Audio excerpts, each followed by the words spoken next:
네, 하나님 말씀 요한계시록 17장 1절에서 6절까지 보겠습니다. 17장 1절에서 6절까지 같이 읽겠습니다. 또 일곱 대접을 가진 일곱 천사 중 하나가 와서 내게 말하여 이르되 이리로 오라. 많은 물 위에 앉은 큰 음녀가 받을 심판을 내게 보이리라. 땅의 임금들도 그와 더불어 음행하였고 땅에 사는 자들도 그 음행의 포도주에 취하였다 하고 곧 성령으로 나를 데리고 광야로 가니라. 내가 보니 여자가 붉은빛 짐승을 탔는데 그 짐승의 몸에 하나님을 모독하는 이름들이 가득하고 일곱 머리와 열 뿔이 있으며 그 여자는 자줏빛과 붉은빛 옷을 입고 금과 보석과 진주로 꾸미고 손에 금잔을 가졌는데 가증한 물건과 그의 음행에 더러운 것들이 가득하더라. 그의 이마에 이름이 기록되었으니 비밀이라. 큰 바벨론이라. 땅의 임녀들과 가증한 것들의 어미라 하였더라. 또 내가 보매 이 여자가 성도들의 피와 예수의 증인들의 피에 취한지라. 내가 그 여자를 보고 놀랍게 여기고 크게 놀랍게 여기니. 아멘.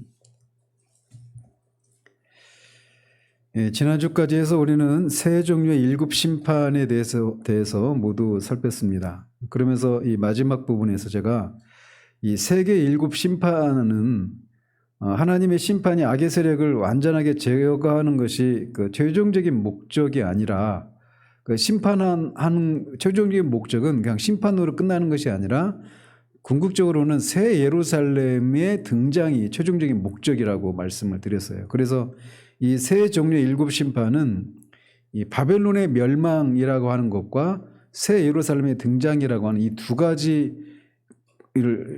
서로 관련지어서 이해해야만 비로소 이 세 종류 일곱 심판에 대한 참된 이해를 하는 것이다. 이런 말씀을 드렸습니다. 자, 오늘은 이 계시록에 등장하는 네 개의 큰 환상 중에 세 번째 환상에 해당이 됩니다. 갑자기 네 환상 이렇게 하니까 또 이제 기억이 가물가물하죠. 초반부에 제가 말씀을 드렸었는데 첫 번째 환상은 1장 9절에서 3장까지입니다. 그래서 일곱 촛대 사이를 다니시는 그 그리스도의 어린 양 그리스도의 그 모습 환상, 그리고 그 일곱 교회에 보낸 편지, 여기까지가 첫 번째 환상에 해당돼요. 그리고 4장부터 16장까지 지난주에 살핀 여기까지가 크게 보면 그 두 번째 환상에 해당이 됩니다. 그리고 세 번째 환상이 이제 오늘부터 17장부터 시작이 되는데 이거는 20장까지 이어집니다. 그리고 네 번째 환상은 21장 1절에서 22장 5절까지로 그 새 예루살렘의 등장과 관련된 그 장면이 네 번째 환상에 해당이 됩니다.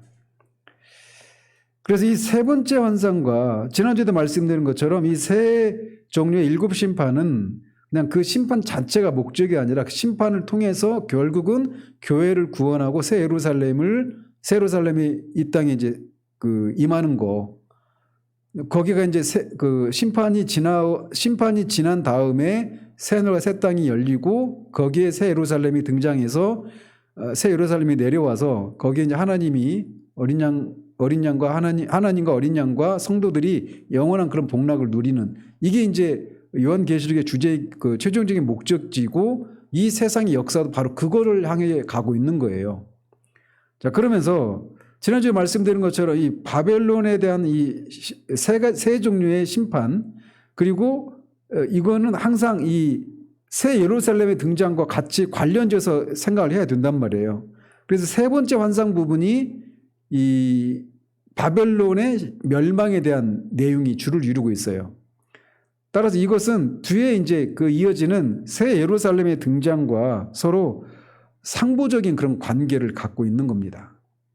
내용은 다르지만 말이에요. 하나는 심판이고 하나는 새 예루살렘의 등장이니까 서로 내용은 다르지만 서로 관계가 있다라는 겁니다. 그래서 다시 이제 이 세 번째 환상 부분이 말씀드린 것처럼 17장에서 이 20장까지 이어지는데 이 17장부터 20장까지에서는 네 종류의 악의 세력의 멸망에 대해서 기록이 되어져 있습니다. 그래서 17장 1절에서 19장 10절까지는 바벨론의 멸망에 대해서 기록이 되어 있어요. 그리고 19장 11절에서 21절까지에서는 두 짐승의 심판과 멸망이 기록되어 있고, 그 다음에 20장 1절에서 10절까지는 용에 대한 심판과 멸망, 그리고 20장 11절에서 15절까지는 용과 용, 그리고 용을 쫓았던 그런 사람들에 대한 최후의 심판, 이렇게 기록이 되어 있습니다. 그러니까 네 종류이죠. 바벨론, 그다음에 두 짐승, 용을 쫓는 사람들. 이 네 그룹의 악의 세력의 심판과 멸망이 17장 1절에서 20장까지 걸쳐서 이렇게 기록이 되어 있는 겁니다. 그래서 한 가지를 살펴볼 건데, 그리고 그 뒤에 네 번째 환상 부분이 21장 1절부터 22장 5절까지인데 여기는 새 예루살렘의 등장이에요. 그래서 앞에 세 번째 환상은 바벨론의 심판과 멸망이 주를 이루고 있습니다. 그래서 세 번째 환상과 네 번째 환상은 두 종류의 성이 등장을 하는 거예요. 하나는 바벨론이라고 하는 성, 뒤에는 새 예루살렘이라고 하는 성, 그리고 각각의 서로 상반된 운명, 이거를 이제 묘사하고 있는 겁니다. 그래서 이제 다시 세 번째 환상으로 이렇게 돌아오면 세 번째 환상에서 첫 번째 부분이, 그러니까 이 세 번째 환상도 네 개의 악의 세력에 대한 심판이라고 그랬잖아요. 바벨론, 두 짐승, 그다음에 용을 쫓는 사람들. 이 네 개의 악의 세력에 대한 심판, 최종적인 심판이 기록이 되어 있는데 20장까지. 근데 그 중에서 첫 번째 부분이 바벨론의 심판에 대한 심판과 멸망에 대해서 기록하고 있는데 그 내용이 가장 깁니다. 그런데 이 바벨론의 심판과 멸망, 이거는 지난주에 살핀 것과 연관이 되어 있는 거예요. 지난주에 일곱 대접 심판 중에 일곱 번째 대접 심판이 바벨론의 멸망이었거든요. 기억나시죠? 그래서 그것을 이 17장 1절에서 19장 10절까지는 16장 12절에서 17절에서 다루었던 일곱 번째 대접 심판이 바벨론의 심판인데, 그 바벨론의 심판에 대해서 상세하게 풀어주고 있는 그런 관계라는 것입니다. 그래서 17장은 17장 1절에서 19장 10절까지 이어지는 첫 번째 그 심판의 대상인 바벨론에 대해서 소개를 하고 있습니다. 바벨론과 짐승에 대해서. 그리고 17장은 바벨론 멸망의 구체적인 모습이 소개되고 있어요. 17장에서 19장 10절까지가 다 바벨론의 그 심판과 멸망인데, 그 중에서도 17장은 좀 일반적인 바벨론의 심판에 대한 일반적인 묘사, 이렇게 말할 수 있다라면 18장은 좀 더 상세한 구체적인 그런 묘사, 이렇게 말을 할 수가 있어요. 그리고 19장 1절에서 10절까지는 이 바벨론 멸망의 결과로 이어지는 두 종류의 찬송이 이렇게 소개되고 있습니다. 그래서 이제 세 번째 환상은 17장 1절에서 19장 10절인데 그 중에서 17장, 18장, 19장에 이런 방금 말씀드린 이런 관계가 있다라고 말씀드렸어요. 이런 내용이고, 그리고 다시 또 좁혀서 17장으로 또 돌아오면 이 17장도 크게 세 부분으로 18절까지 있잖아요. 근데 이것도 크게 세 부분으로 나눌 수가 있습니다. 그래서 오늘 본문이 1절에서 6절까지, 6절 상반절까지 이렇게 더 세분할 수 있는데, 어쨌든 6절까지는 음녀 바벨론에 대한 환상이 기록되어 있어요. 그리고 6절 그 하반절, 주로 이제 다음은 7절부터 살펴보겠지만, 그 7절에서 15절까지는 그런 음녀 바벨론 환상에 대해서 천사가 해석을 해줍니다. 이게 뭔지. 그리고 17장 16절에서 18절까지는 음녀 바벨론의 멸망에 대해서 일반적인 그런 묘사를 하고 있는, 이렇게 구성되어 있습니다. 17장 전체가. 그 중에 이 세 부분 중에 오늘은 첫 번째 부분만 살피고 있게 되는 겁니다. 그래서 1절에서 6절까지가 오늘 본문인데 이것도 다시 두 부분으로 또 나눌 수 있어요. 자, 제가 지금 무슨 작업을 하는지 아시겠죠? 자꾸 이렇게 범위를 좀 더 이렇게 좁혀져 오고 있는 겁니다. 그래서 1절에서 6절까지 중에 1절과 2절은 도입부에 해당이 되고 3절에서 6절까지는 음녀 바벨론에 대한 묘사로 이렇게 구성이 되어져 있습니다.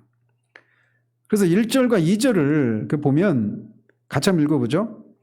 또 7 대접을 가진 7 천사 중 하나가 와서 내게 말하여 이르되 이리로 오라. 많은 물 위에 앉은 큰 음녀가 받을 심판을 내게 보이리라. 땅의 임금들도 그와 더불어 음행하였고 땅에 사는 자들도 그 음행의 포도주에 취하였다 하고. 자, 1절은 이렇게 7 대접을 가진 7 천사 중 하나가, 몇 번째 천사인지는 명확하게 나와 있지 않지만 7 천사 중 하나가 등장해서 요한에게 이리로 오라라고 하는 말을 하면서 시작이 됩니다. 따라서 여기 17장 1절부터 이어지는 내용이 7 대접을 가진 7 천사 중에 하나가 와서 얘기를 하고 있는 내용이기 때문에 17장 이하에서 이어지는 내용이 그 7 대접 심판과 연관되어 있다라고 하는 것을 우리가 유추할 수 있는 것이죠. 그러면서 이제 그 천사가 이리로 오라 이렇게 말을 하는데 뭐 어떤 장소를 이동해서 이쪽으로 와라, 이런 어떤 장소를 이동해라, 이런 의미라기보다는 이제 요한에게 새로운 어떤 모습을 보여주기 위해서 이리로 오라 이렇게 말을 하고 있는 겁니다. 자, 그러면서 그 요한에게 한 말이 큰 음녀가 받을 심판을 보여주겠다 이렇게 말을 하면서 이 큰 음녀가 받을 심판이 이제 무엇인가를 말해주는데, 이 큰 음녀가 미리 결론적으로 말씀드리면 바벨론이에요. 큰 음녀가. 그래서 이 내용이 거듭 말씀드린 것처럼 지난주에 살핀 바벨론의 심판과 연관되어 있다는 것입니다. 17장이. 자, 그러면서 이 큰 음녀가 어디에 앉아 있다고 말을 합니까? 많은 물 위에 앉아 있다 이렇게 말을 하고 있죠. 많은 물 위에 앉은 큰 음녀에 대한, 음녀가 받을 심판 이렇게 말을 하고 있어서 큰 음녀가 많은 물 위에 앉아 있다고 말하는데, 이제 1차적으로는 바벨론이라고 하는 도시 자체가 물이 많은 그런 지역에 이렇게 둘러싸여 있는 도시였기 때문에 이렇게 말을 하기도 해요. 그런데 이제 여기서는 15절에서는 아예 그걸 해석을 해줍니다. 이 물이 뭘 말하는지 15절에 보면 백성과 무리와 열국과 방언들이라고 말을 합니다. 물이라고 하는 게. 그러니까 큰 음녀가 어디 앉아 있다고 말을 하는 거냐면 문자적으로 물이 아니라 온 세상과 세상 거민들, 그러니까 세상 가운데 앉아 있다 이렇게 말을 하고 있는 거예요. 그리고 큰 음녀는 이 5절과 18절에서 알 수 있듯이 큰 성 바벨론을 의인화하고 있는 겁니다.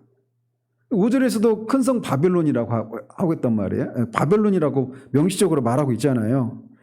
그렇기 때문에 여기서 말하고 있는 것은 바벨론이 세상 사람들 위에 앉아서 그들을 지배하고 있다, 이런 의미를 가지고 있는 겁니다. 앉아있다라고 하는 것은 보좌에 앉아있는 것이고, 사장에서부터 계속 나와 있는 것처럼 보좌에 앉아있다라고 하는 것은 통치, 지배, 이런 의미가 있다라고 말씀드렸잖아요. 근데 큰 음녀가 세상 한복판에 앉아서 세상을 지배하고 있는 거예요. 이런 형국을 이렇게 많은 물 위에 큰 음녀가 앉아있다 이렇게 표현하고 있다는 것이죠. 자, 그렇다면 왜 큰 성 바벨론을 왜 큰 음녀라고 부르고 있는가라는 겁니다. 이거는 앞에서도 말씀드린 것처럼 셋째 환상은 바벨론의 심판과 멸망이 주를 이룬다고 그랬죠.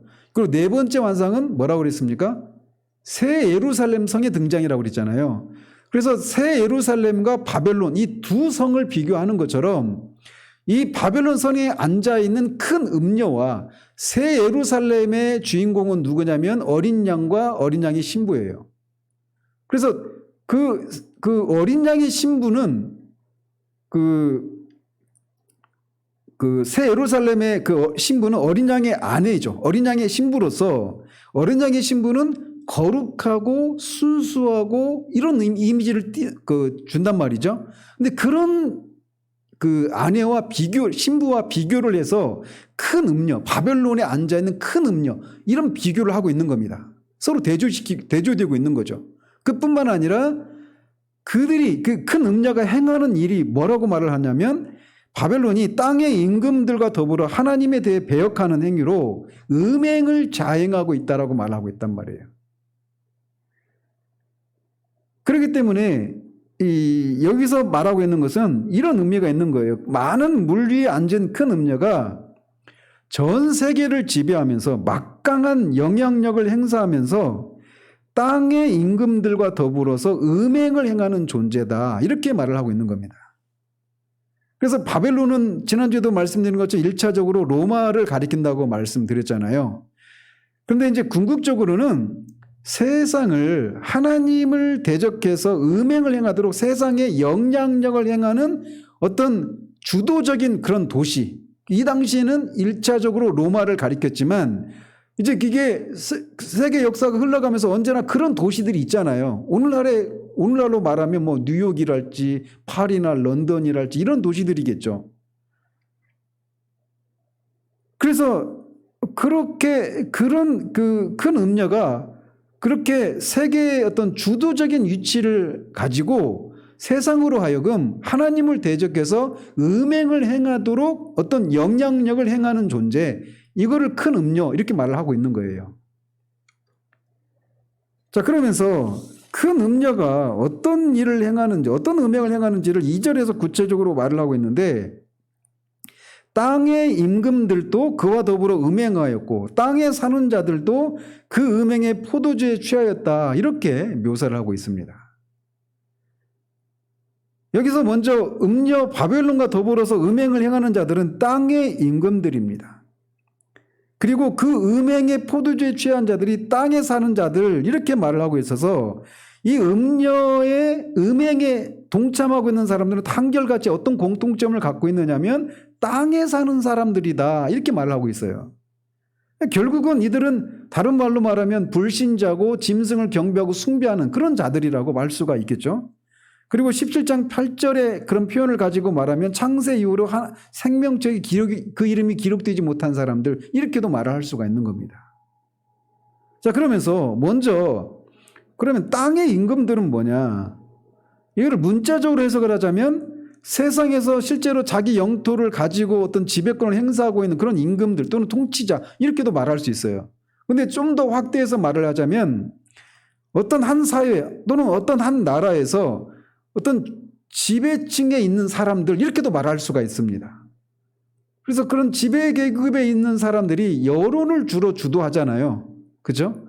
그런 상류층이나 또는 사회적인 지배적인 그 지배 계급이 있는 사람들이 그 사회 또는 그 나라의 어떤 문화나 어떤 생각이나 사고나 이런 것들을 주도하면서 그런 영향을 끼치잖아요. 땅의 임금들이 그런 사람들이다 이렇게 말을 할 수가 있는 겁니다. 이거를 이제 다시 이제 프란시스 셰퍼 목사님의 표현을 가지고 말하자면 언제나 어떤 반하나님적이고 반성경적인 그런 사상들이 어떤 과정을 통해서 교회까지 영향을 미치는가 이렇게 설명을 하면서 셰퍼가 말하는 게 뭐냐면 가장 먼저는 철학자들이 먼저 그런 생각을 반하나님적이고 반기독교적이고 반성경적인 그런 사상들이 철학자들로부터 나온다라는 겁니다. 철학자들은 그냥 보통 사람들이 철학자가 되는 건 아니잖아요. 철학자들은 그야말로 천재들이고 다른 사람들보다 지적인 능력이 아주 뛰어난 사람들입니다. 그리고 그들의 사고는 그들만 알아요. 그러니까 그런 철학자들의 그런 용어나 그런 사고의 체계, 사고의 습관 이런 것들을 저 같은 그런 평범한 사람들은 잘 이해를 못하죠. 그들의 용어나 이런 것들이 다르니까. 천재들이니까. 여러분이 니체나 이런 사람들의 책들을 읽어보십시오. 자라투스트라는 이렇게 말했다. 제가 대학 1학년 때 그걸 읽고 한 장도 못 읽었어요. 집사님 읽으셨나요? 있는 건 아는데 한 장도 못 읽었어요. 사놓고. 제가 요즘 그 니체 연구하고 있거든요. 유튜브에서. 니체가 기독교에, 이 현대 기독교에 미친 영향이 아주 그 부정적인 측면에서 영향이 끼친 영향이 아주 커요. 그거를 이제 제가 공부해가지고 좀 이제 곱씹어가지고 여러분에게 이제 어떤 식으로 이제 말씀을 드릴 건데. 근데 어쨌든 철학자들은 그렇게 이 철학을 향유할 수 있는 철학적인 사고를 하는 사람은 소수입니다. 그리고 그 소수의 사람들의 영향을 받은 화가나 이런 미술가들, 조각가들, 이런 미술하는 사람들이 그 다음에 영향을 받는다라는 거예요. 셰퍼에 의하면. 그러니까 미술을 접하는 사람들이 철학을 접하는 사람보다는 미술을 접하는 사람들이 많겠죠. 숫자적으로, 비율적으로 보면. 그죠? 왜냐하면 조금 더 접근성이 좋고 이해하기가 쉬우니까 그런 거예요. 그 다음에 영향을 받는 그룹이 음악가다라고 말을 합니다. 그러니까 철학가, 미술가, 음악가. 어때요? 점점 그것의 접근성이 점점 많아지고 거기에 영향을 받는 사람들이 좀 더 숫자적으로 늘어나겠죠. 그 다음에 영향을 받는 게 뭐냐면 대중매체라는 거예요.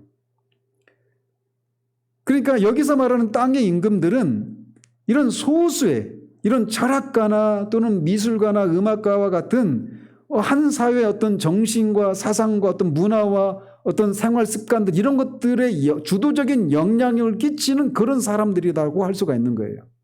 그러니까 보십시오. 미국에서 어떤 문화적인 어떤 그 현상들이 나타날 때 그거를 가장 먼저 접하는 사람들이 누구겠습니까? 그런 뉴욕이 어딘지도 모르는 그런 일반 사람들은 그걸 접할 수가 없겠죠.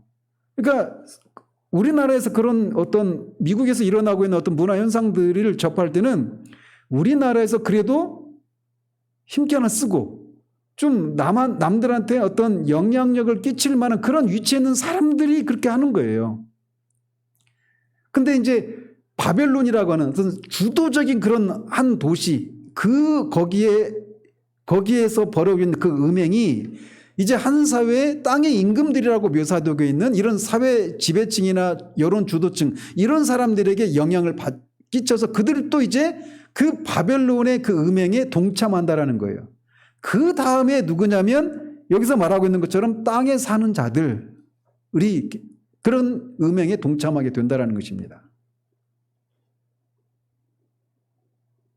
오늘날 우리는 인터넷으로 그 연결된 그런 사회잖아요. 점점 빨라지고 그 속도가.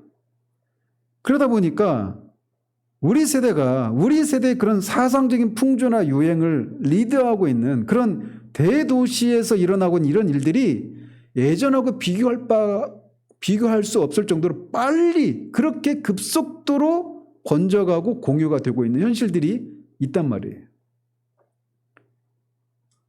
그래서 그런 속에서 일어나고 있는 반그리스도적이고 반윤리적인 행위들 이런 것들이 이런 과정을 통해 영향을 끼치는데 그 핵심에 큰 음녀가 앉아있다는 겁니다.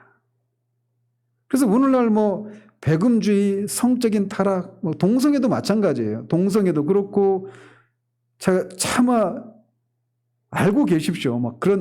우리나라에서도 그런 것들이 일어나고 있어요. 지금도 우리나라도 이제 소수의 사람들이죠. 집단 성교 있죠. 난교라고 하죠. 이런 것들이 스와핑, 서로 파트너를 바꾸고 불륜들. 그러니까 불륜 없는 이제는 이제 그 사회 주도층들 이런 힘께나 쓰는 사람들에게서나 있었던 이런 것들이 이제 밑에 층까지 다 내려와 버린 거예요. 이런 게. 불륜이라고 하는 것들이 드라마나 이런 어떤 다른 세계에 사는 사람들에게만 일어나는 일이 아니라 그냥 평범한 사람들에게까지 이런 일들이 일어나고 있는 현실이 되어버렸단 말이에요. 그래서 지금 이런 현상들을 가지고 여기서 말하고 있는 것을 보면 이해가 되는 거예요. 큰 음녀 바벨론에서 벌어지고 있는 일들이 땅의 임금들과 땅에 사는 자들을 통해서 그렇게 그 음행이 급속도로 확산되어 있는 것이죠. 이렇게 먼저 땅의 임금들, 즉 사회 지배 계급이 바벨론의 음행을 따르면 땅에 사는 자들도 그 음행에 포도주에 취한다라고 말을 하고 있는 겁니다. 여기서 땅에 사는 자들이 땅의 임금들처럼 음행을 행한다 이렇게 말하지 않고 음행에 포도주에 취했다 이렇게 묘사하고 있는 것은 6절에 음녀가 성도들의 피와 예수의 증인들의 피에 취했다라고 하는 것과 병행을 이루고 있는 겁니다. 그러니까 이거는 취했다라 뒤에서도 보겠지만 성도들의 피와 예수의 증인들의 피에 취했다라고 하는 것은 막 크게 그냥 묻었다라고 하는 것과 취했다라고 하는 것은 완전히 개념이 완전히 다르잖아요. 그러니까 음행에 그냥 잠시 물들었다 이런 정도가 아니라 음행이 완전히 푹 절어버린 이런 상태를 말하는 겁니다. 자, 이렇게 1절과 2절을 통해서 큰 음녀가 심판을 받아야 할 이유가 그녀의 음행에 있다라고 말을 하는데, 그녀가 가진 영향력으로 땅의 임금들과 땅에 사는 자들도 모두 그녀와 더불어 음행을 하게 했다라는 거예요. 그것이 큰 음녀가 심판을 받아야 할 첫 번째 이유인 겁니다. 음행을 한 연고 때문이에요. 자, 이어서 3절에서 6절까지는 음녀 바벨론에 대한 묘사가 이어지는데, 요한에게 큰 음녀 심판에 대해서 알려준 천사가 성령으로 요한을 데리고 광야로 갑니다. 이것은 앞에서도 이리로 오라, 이게 장소적인 이동이 아니라 어떤 새로운 장면을 보여주는 그런 측면에서 이리 오라 이렇게 말했던 것처럼 여기서도 광야로 뭐 데려가고 이런 의미가 아닙니다. 그저 그 하나님의 성령에 감동해서 요한이 환상 중에 광야의 그 광경을 목도하고 있는 것을 말해주고 있는 거예요. 자, 그러면서 이 성경에서 광야는 이중적인 의미를 가집니다. 긍정적인 의미가 있고 또 하나는 부정적인 의미가 있는데, 긍정적인 의미로 광야를 말할 때는 이게 어떤 보호와 인도의 그런 의미가 있는 거예요. 그래서 출애굽한 이스라엘 백성들이 광야에서 하나님께서 불기둥과 구름기둥으로 그들을 보호하시고 인도하시는 그런 곳으로 말할 때 광야라고 하는 이런 이미지를 사용합니다. 그래서 실제로 앞에 우리가 12장에서도 용에게 쫓겼던 그 남자 아이를 낳은 여자가 어디에서 양육을 받습니까? 광야에서 양육을 받아요. 근데 이제 부정적인 의미로 사용되는 경우가 있어요, 광야가. 그럴 경우에는 광야는 이제 보호와 인도의 장소가 아니라 시험과 폐허의 장소로 그렇게 사용이 됩니다.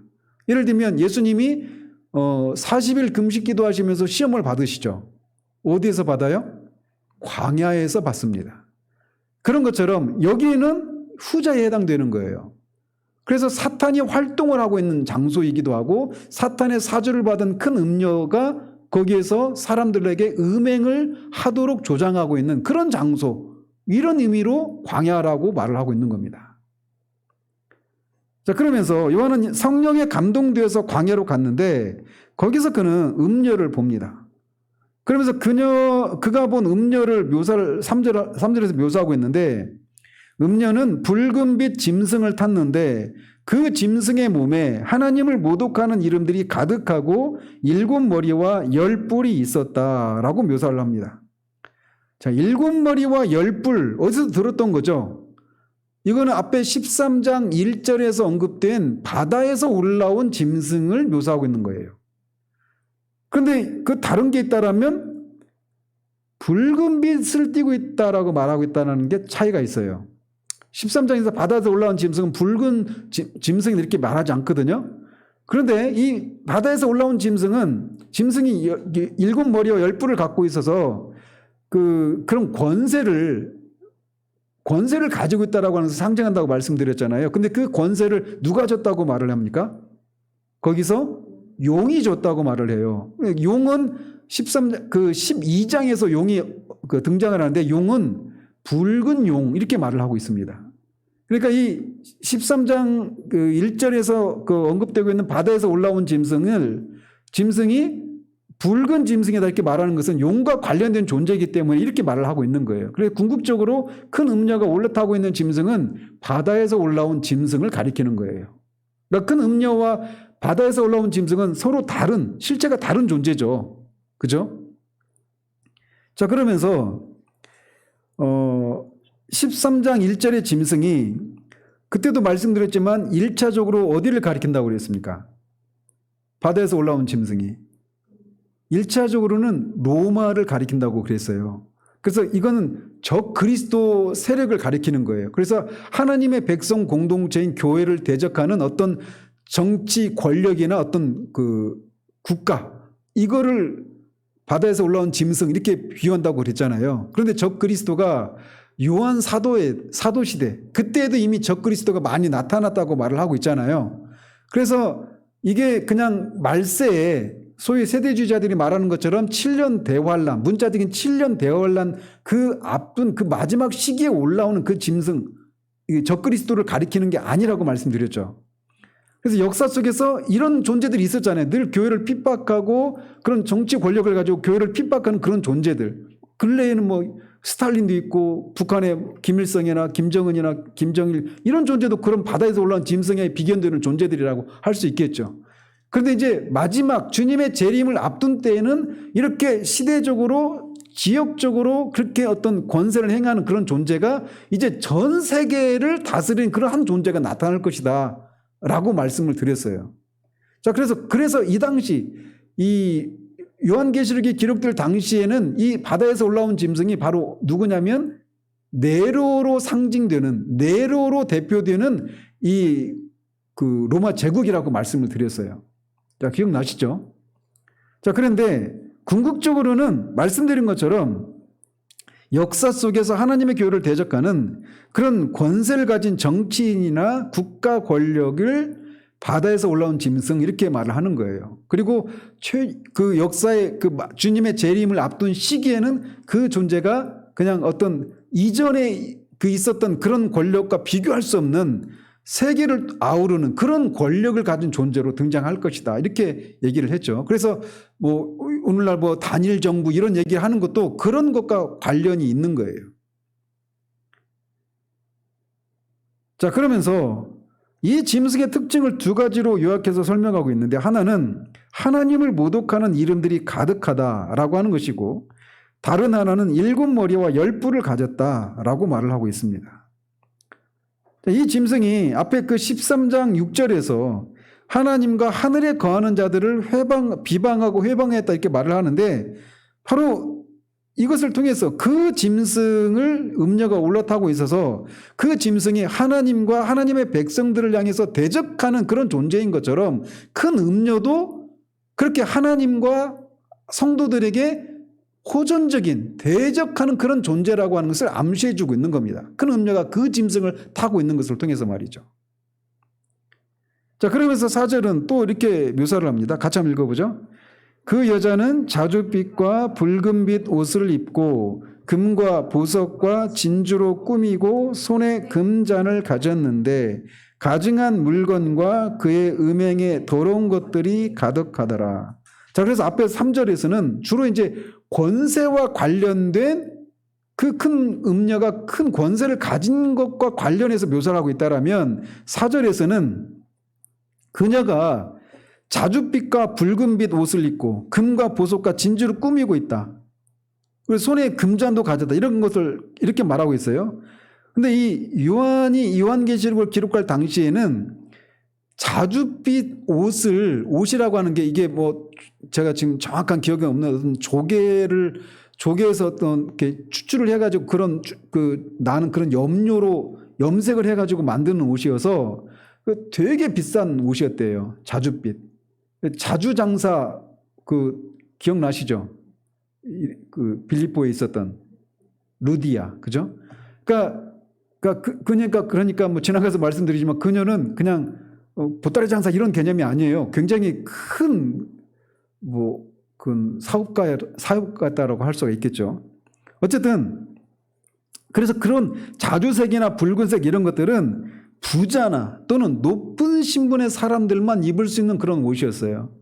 근데 이 음녀가 그런 옷을 입고 있다라고 하는 것은 그녀가 부자요 또 큰 높은 지위에 있는 그런 사람이다. 그런 존재다. 이렇게 말을 하고 있는 겁니다.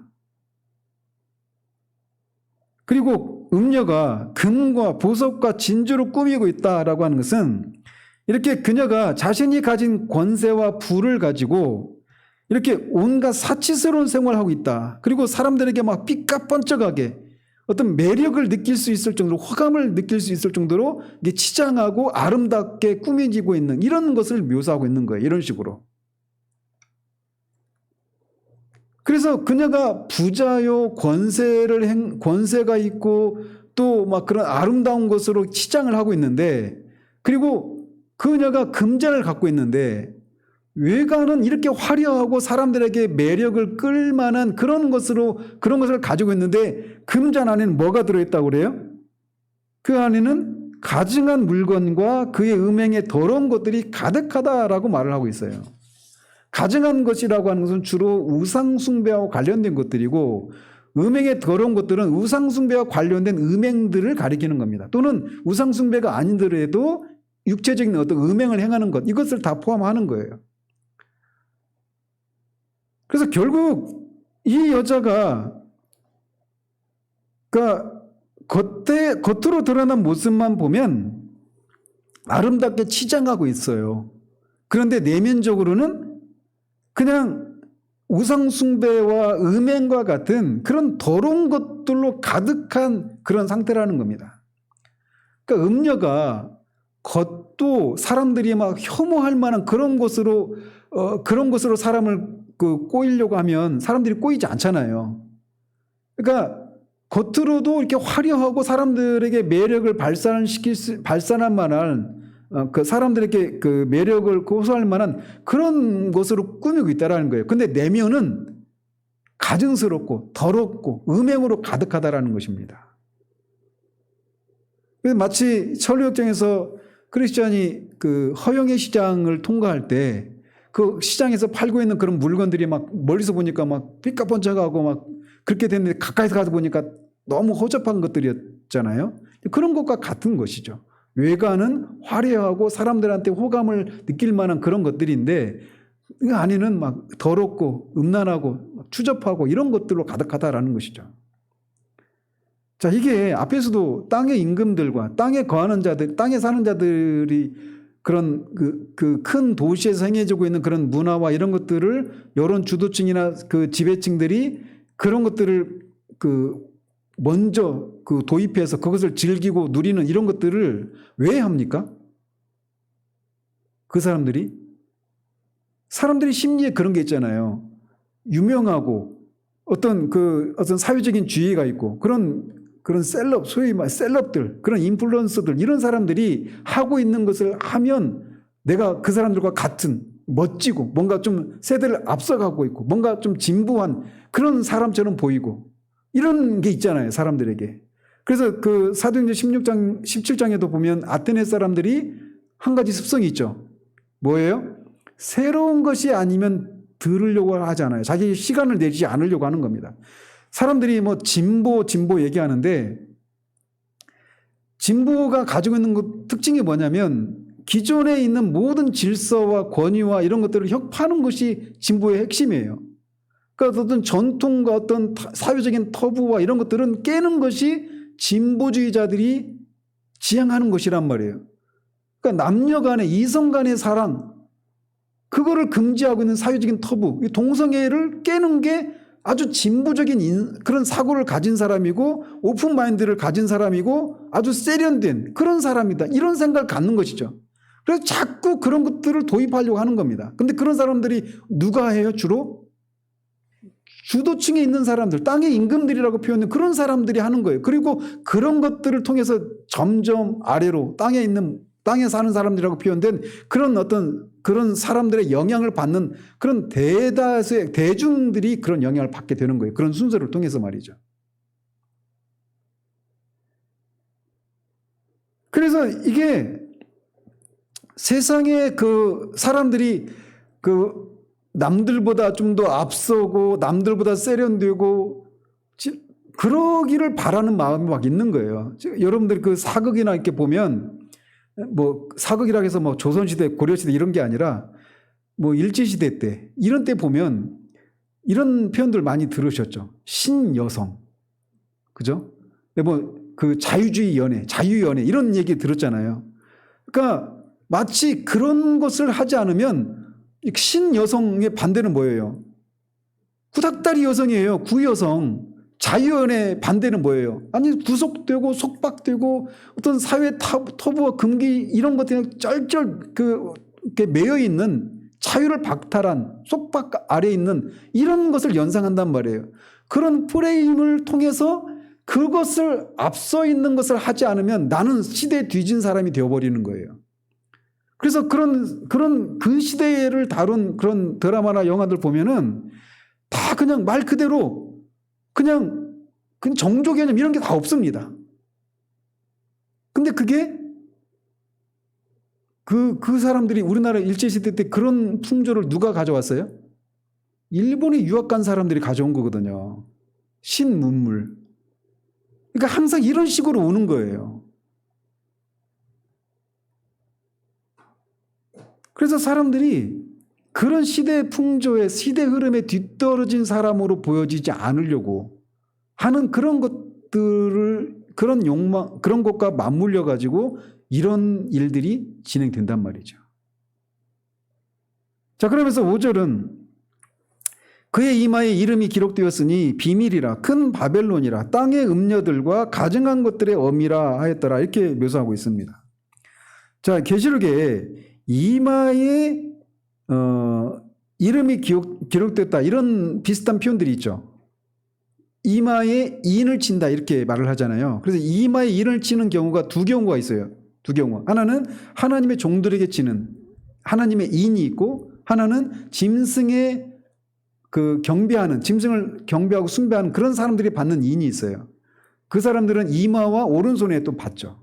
그러니까 항상 이 가짜들은 진짜는 그렇게 과하지 않아요. 자기 존재를 드러내려고 하는데. 근데 진짜를 모방하는 사람들은 항상 그 진짜보다 내가 똑같거나 그보다 더 낫다라고 하는 것을 하기 위해서 항상 뭔가를 오버합니다. 그러니까 짐승도 하나님을 모방하는 존재잖아요. 악의 삼위일체가.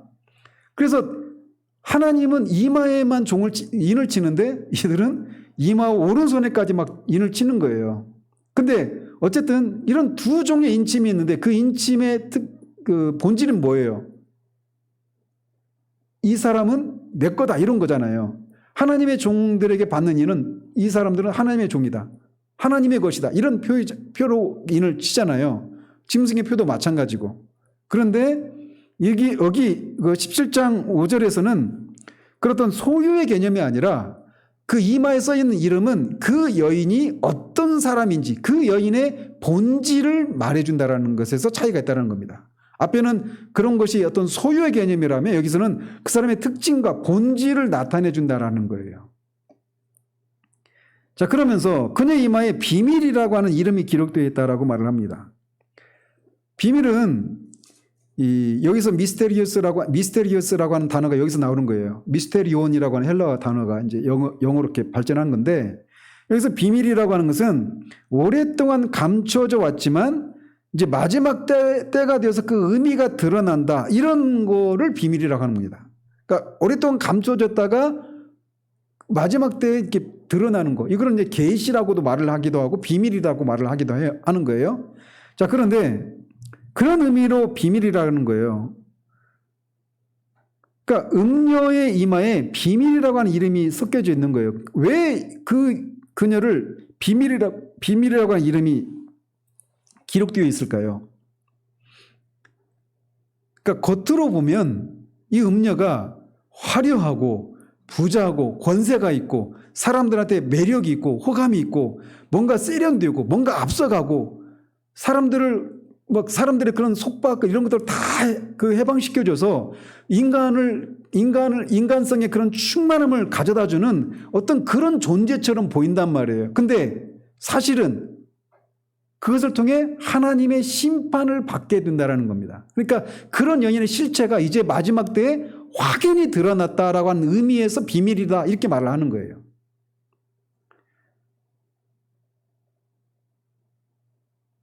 그래서 자신의 본질이 그런 건데 그거를 속이고 있던 거죠. 속이고. 그러니까 사람들이 그러니까 그런 것에 매혹되어서 그렇게 빠져드는 거죠. 근데 이게 이제 비밀이 드러나 버리는 거예요. 그리고 그녀가 바벨론이라고 말을 했죠. 그리고 땅의 음녀들과 가증한 것들의 어미다. 이렇게 그런 이름이 써 있다고 말을 합니다. 그러니까 그녀의 실상을 드러내는 겁니다. 일곱 머리와 10뿔을 가지고 있고 또 화려한 옷을 입고 있고 그리고 그런 아름다운 그런 장식으로 장식하고 있어서 겉으로 보면 굉장히 사람들에게 다 그냥 매력을 느끼고 그 사람을 더 가까이 하고 싶고 그 존재를 더 알고 싶고 그가 누리고 있는 것들을 나도 누려서 그와 같이 되고 싶어하는 그런 대상이었는데 사실은 그 실상은 오히려 그들을 음행을 행하기 위해서 하나님의 심판을 초래하게 하는 그런 존재라고 하는 것을 드러내고 있는 거예요. 그리고 그런 세상에서 행해지고 있는 그 모든 음행과 더러운 것들의 어미다. 이것을 밝히고 있는 거라는 거죠.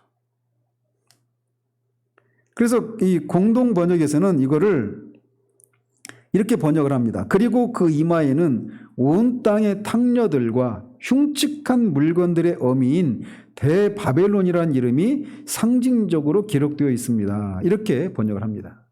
어떤 의미인지 아시겠죠? 자, 그러면서 6절은 또 내가 보매 이 여자가 성도들의 피와 예수의 증인들의 피에 취한지라 라고 묘사를 합니다. 여기서 성도들과 예수의 증인들은 결국 같은 존재예요. 근데 좀 범위를 이렇게 말하자면 예수의 증인들은 성도들이기도 합니다. 근데 성도들은 예수의 증인이 아닐 수도 있어요. 여기서 말하는 예수의 증인들은 뭐냐면 복음을 증거하는 것 때문에 순교를 당한 사람들을 주로 가리킵니다.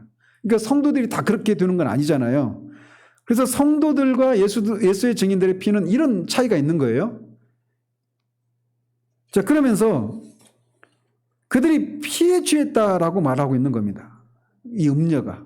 그러니까 음녀가 행하는 게 뭐냐면 하나는 세상으로 하여금 음행을 행하도록 하는 거예요. 그리고 그렇게 하는 것이 세련되고 뭔가 앞서가 있는 것 같고 이렇게 사람들을 호려서 결국은 영원한 파멸로 이끌게 하는 그런 죄를 범하는 거예요. 음행과 관련된 죄를. 그리고 여기서는 이제 뭐예요? 또 다른 본질은 뭐냐면 성도들을 핍박하는 겁니다. 그러니까 이게 세상의 특징이에요. 세상은 그러니까 그리스도인들의 이 땅을 살아가는 그리스도인들의 숙명과도 같은 본질입니다. 그들이 그들을 정죄하거나 왜 그따위로 살아 이렇게 정죄하거나 판단하고 이러지도 않아요. 그냥 그리스도인으로서 그냥 숨만 쉬고 살고 있어도 그리스도인이라고 하는 존재 자체가 이들에게는 그렇게 불편한 존재인 거예요. 왜? 자기를 끊임없이 정죄하는 것 같으니까. 제가 직장을 다니면서 제가 특별히 한 게 없어요. 난 예수 믿으니까 술 안 마십니다. 담배 안 핍니다. 이런저런 건 안 합니다. 이렇게 몇 가지 것들만 하고 있을 뿐입니다. 그리고 어떤 시간은 나는 가서 예배 드리고 그냥 기독교인으로서의 그런 삶을 살고 있을 뿐이었어요. 특별하게 남다르게 뭔가를 하는 게 아니에요. 근데 그런 것 자체가 그들에게는 불편한 거예요. 끊임없이 정죄하니까. 근데 그런 것처럼 그게 원류예요. 이 큰 음녀는. 그런 것들을 행하는 원류에 해당되는 그런 존재라는 것입니다. 그도 그럴 것이 이 여인은 그 여인이 타고 있는 짐승이 바다에서 올라온 짐승이잖아요. 그리고 그 바다에서 올라온 짐승은 앞에 13절, 7절에서 말하고 있는 것처럼 성도들과 싸워서 이기는 자예요. 근데 앞에서 그때도 말씀드리죠. 성도들과 싸워서 이기지만 결국은 어떻게 돼요? 성도들이 궁극적으로는 다시 부활해서 승리하죠. 궁극적인 승리를 하죠. 근데 이 땅에 있는 동안은 성도들이 이 짐승에게 지는 형국이라는 말이에요. 근데 바로 그 짐승을 타고 있는 음녀니까 그 짐승과 같은 본질을 가지고 있는 것이죠. 이 음녀도. 그래서 음행을 행하도록 조장할 뿐만 아니라 성도들을 핍박하고 그거를 피해 취할 정도로. 그러니까 완전히 그렇게 조금도 어떤 그 성도들이 당하는 그런 고통과 이런 것들에 대해서 막 마음이 짠해지고 불쌍히 여기고 내가 너무했나 이런 생각을 가지는 게 아니라 그냥 완전히 거기에 취해 있는 겁니다. 그런 본질을 가지고 있는 존재라고 말을 하고 있는 거예요. 이런 것은 성도들의 스승이 되시고 주인이 되신 우리 주님이 이 세상에 오실 때 그 전에도 이미 세상이 그러했고, 그래서 이스마엘이 이삭을 놀리고 희롱한다라고 한 이 장면을 가지고도 말씀드렸잖아요. 이게 세상의 본질입니다. 그리고 주님이 오셨을 때 그게 극대화됐죠. 그래서 십자가에 죽이기까지 해버린단 말이에요. 그런데 다시 부활하고 하늘로 올라가니까 어떻게 돼요? 11장에서 말하고 있는 게 그거잖아요. 여자가 아이를 낳기 전에 그 용이 막 집어 삼키려고 하는데 아이를 낳고 아이가 하늘로 올라가 버리잖아요. 그러니까 어떻게 됐어요? 포기해요? 아니죠. 여자와 그 남은 자들을 죽이려고 하잖아요. 그 짐승을 타고 있는 여자이기 때문에 그 여자도 역시 성도들을 향해서 그렇다라는 겁니다. 하나님의 공동체를 향해서. 그러니까 이 여자가 그렇게 온 세상에 앉아서 그 온 세상을 지배하고 있는 존재란 말이에요. 그러니까 그 존재가 닿지 않는 곳이 없잖아요. 세상에. 통치가 미치지 않는 곳이. 그러니까 성도들이 교회에서 있어도 핍박을 당하고, 심지어 교회에 있어도 핍박을 당하는 일이 있어요. 믿는 사람들끼리 같이 살아도 그 안에서 핍박을 받는 일이 있을 수 있단 말이에요. 그래서 두 가지로 그 음녀가 하나님의 심판을 자초하는 일을 하는 거예요. 음행을 행하는 것과 성도들을 핍박하는 것. 그리고 이것이 초대교회 그 7교회 안에 들어온 그런 것이기도 했죠. 이세벨과 같은 사람들, 이런 사람들이 음행을 행하잖아요. 그죠? 그리고 또 밖에서 외부의 그런 물리적인 핍박들, 이런 것을 통해서 핍박을 하는 거예요. 그 실상을 드러내고 있는 겁니다. 그래서 요한은 그래서 그 주님이 오시기 전에 이런 핍박이 더 기승을 부리게 됩니다. 주님이 오시기 전에. 아직은 그런 의미에서 아직은 우리나라의 현실만 가지고 보면 아직은 거기까지 가지는 않았죠. 그런데 그런 날이 와요.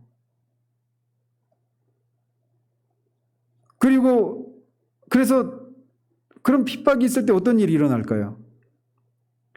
대대적인 배교가 일어나는 거예요. 그래서 주님이 오실 때 이 믿음을 보겠느냐라고 하시는 그런 말씀이 성취가 되는 날이 옵니다. 근데 아직은 그렇게 되지 않았죠.